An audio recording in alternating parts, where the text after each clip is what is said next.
She's going to news duel with me. Great to see you. What? We're allowed to do that because it's supposed. Yes, I will. Absolutely.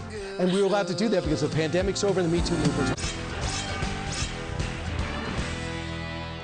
Time now for the news duel, the hottest stories everyone's afraid to talk about, but we will hear. Helping me out this week, we're happy to have with us Fox Business anchor Susan Lee. Susan, do you regret being here? A little bit. But hey, you know, it's a showdown, so let's do it. Let's go to the bars where you're most comfortable. Where this story happened in New York City. I think it's Brooklyn. This woman, Sarah Fulton, look at this video. She's from Alaska. This possum runs through the bar, and everyone's running from it. She walks over and grabs her by the scruff of the neck. Do you know why? Why? She's used to moose. She's used to cattle. Black bears in Alaska. Bears. She's not afraid of a possum. Now, it turns out, according to reports, possums are peaceful anyway. They'll never bite you.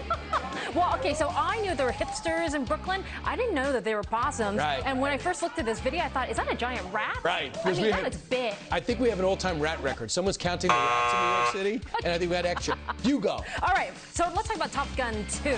Record Memorial Day weekend, $150 million plus, and I feel like there's a lot of correlations here between Top Gun, Tom Cruise, and Brian Kilmeade. You First do? of all, he's 60 years old. Does he look 60? No. Does Brian Kilmeade look, I won't say how old. I am not 60. No, but here's the other thing is that Top Gun, he only made $2 million for the 1986 original. This time around, he could make $200 million because of first dollar gross. You know who else has that in his contract? Brian Kilmeade, or I speculate, of course. You do speculate, and we are a fact-driven show. How dare you?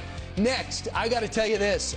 Owners should have a two-way conversation with their pets. This can actually happen. Scientists are working on this. Students in Israel use ultrasonic frequency detectors to translate noises from bats and find out what the bats are talking about. They think they could do it with dogs and other animals. Well, okay, let me ask you this. Do you feel that you know what Apollo and Rocky are thinking? I do. I think they're just thinking of different ways to please me.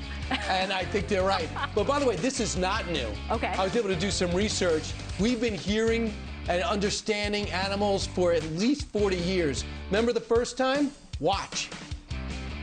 Oh, morning, Wilbur. Never mind that. I'm tired of you beating me to the morning paper. I like to read it with my eggs.